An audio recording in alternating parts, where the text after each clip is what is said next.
کے درجات بلند کرے، اور جناب آصف زرداری صاحب اور محترمہ کے جو بچے ہیں بلاول بھٹو صاحب، ان کے بھائی بہن سب کے ساتھ ہم پوری طرح ان کی ہمدردی ہے۔ اللہ تعالیٰ ان کو ہمیشہ کے لیے ان کو محفوظ رکھے، اور یہ ایک جو ناقابل تلافی نقصان ہے اس کو برداشت کرنے کے لیے ان کو ہمت عطا فرمائے۔ ادویات کا جو معاملہ ہے پارا چنار میں، اس کے لیے جو اخبارات میں بھی ٹیلی ویژن میں بھی آیا کہ اس میں مہیا نہیں ہے، تو اس حوالے سے وفاقی حکومت نے ہیلی کاپٹرز کے ذریعے ادویات وہاں پر مہیا کی ہیں، اور این ڈی ایم اے کے ذریعے یہ ساری وہاں پر ادویات وہاں پر پہنچائی گئی، اور پھر وہی ہیلی کاپٹرز جو وہاں پہ جو ہمارے بھائی بہن بیمار ہیں ان کو وہاں سے ان کو شفٹ کیا، اسلام آباد لے کے آئے، ان کے علاج کے لیے اس کا انتظام کیا گیا۔ تو 1000 کلو گرام ادویات جو ہیں وہ ہیلی کاپٹر کے ذریعے وہاں پر پہنچائی گئیں۔ افواج پاکستان اور لا انفورسنگ ایجنسیز دہشت گردی کے خلاف پوری طرح صف آراہ ہیں، اور آپ نے دیکھا کہ چند دن پہلے ایک بہت بڑا حادثہ ہوا جس میں 16 ایف سی کے جوان شہید ہوئے، 16۔ اور ابھی نارتھ وزیرستان میں کل ایک اور معرکہ ہوا جس میں یہ جو خوارج ہیں ان کو جہنم واصل کیا گیا، مگر اس کے نتیجے میں ایک ہمارے میجر شہید ہوئے ہیں اور ہمارے دوسرے جوان شہید ہوئے ہیں۔ افغانستان ہمارا ہمسایہ ملک ہے، اور ہم سب کی دلی خواہش ہے کہ ہمارے افغانستان کے ساتھ جو کہ ایک برادر ملک ہے، اور ہماری ہزاروں کلومیٹر ہماری جو سرحد ہے وہ ہم شیئر کرتے ہیں، ان کے ساتھ ہماری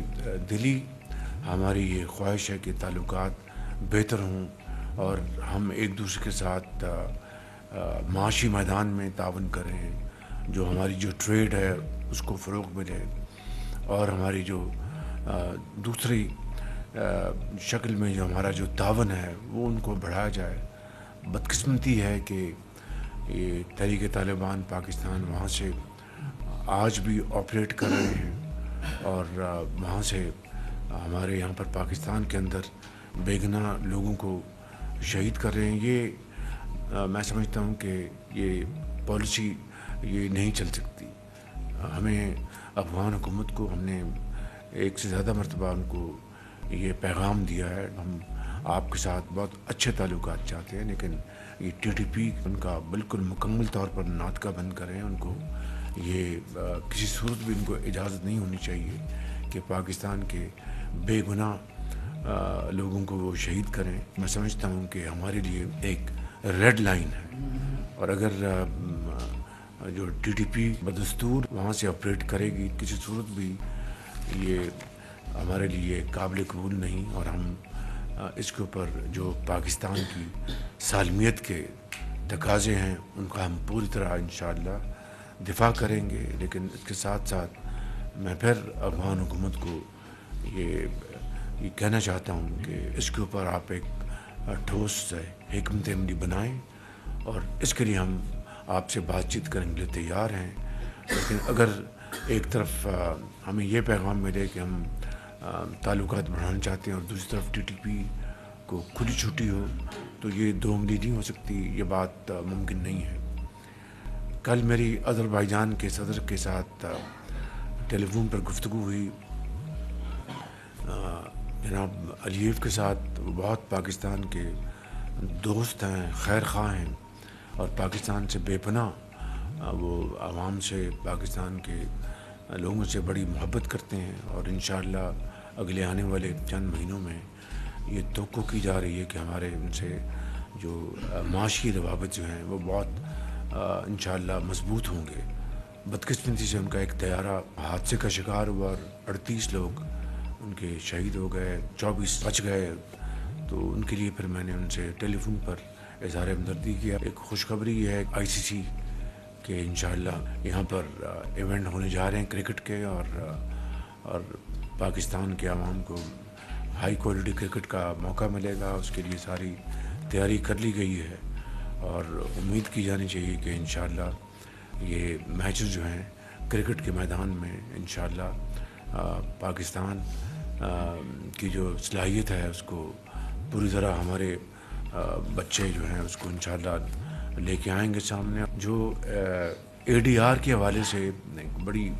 اچھی پیش رفت ہوئی ہے, اور اس میں فنانس منسٹر صاحب اور ڈپٹی پرائم منسٹر صاحب کی کمیٹی نے بڑی محنت کر کے, اور اسٹیٹ بینک کے گورنر نے ایک بڑا اچھا رول ادا کیا, اور بینکس کے ساتھ انہوں نے ایک معاملہ طے کر لیا. یہ میں تفصیل میں نہیں جا رہا. 70 ارب روپے اس سال ہمیں موصول ہوں گے قومی خزانے میں, جو کہ اگر یہ ایفرٹ نہ ہوتی اپنا ڈی پی ایم کی, فنانس منسٹر کی, ہماری ٹیم کی, گورنر اسٹیٹ بینک کی, تو یہ 70 ارب روپے اویلیبل نہ ہوتے. تو الحمدللہ 70 ارب روپے ہمیں ملیں گے اس سال, اور 3 سالوں میں تقریباً 140 ارب روپے کے لگ بھگ یہ اماؤنٹس 3 سالوں میں اویلیبل ہوں گی بینکس کی. جو آپ کو پتہ ہے کہ پچھلے سالوں میں بے پناہ انہوں نے منافع کمایا, 22.5% پالیسی ریٹ تھا, اور کہیں انویسٹمنٹ تو بیچارے انویسٹمنٹ کہاں ہوتی, اتنے بڑے مہنگے ریٹ پر کون بورو کر کے انڈسٹری لگاتا یا اپنی ایکسپینشن کرتا. وہ ٹی بلز اور گورنمنٹ ٹریجری بلز میں انویسٹ کرتے رہے, اور بیٹھے بیٹھائے ان کو ونڈ فالز ہوتے رہے. تو اس حوالے سے ہم نے یہ آرگنائز کیا, اور آج انشاءاللہ کیبنٹ کے سامنے یہ ایشو آپ آئے گا. آپ جب اس کو منظور کریں گے تو پھر پریزیڈنٹ اس کو انشاءاللہ آرڈیننس جاری کریں گے. تو میں اس حوالے سے آپ سب کو مبارکباد پیش کرنا چاہتا ہوں, خصوصی طور پر finance minister, deputy prime minister اور ان کی ٹیم کو, گورنر اسٹیٹ بینک کو, جنہوں نے اس میں بڑی پرویکٹیولی کام کیا, اور یہ قومی خزانے میں 70 ارب روپے, اور یہ کوئی ونڈ فال پروفٹس کمائے ان بینکس نے, اس میں کوئی دو رائے نہیں ہے. میں تفصیل میں نہیں جانا چاہتا. میں ان الفاظ کے ساتھ آپ سب کا شکریہ ادا کرتا ہوں. Thank you very much.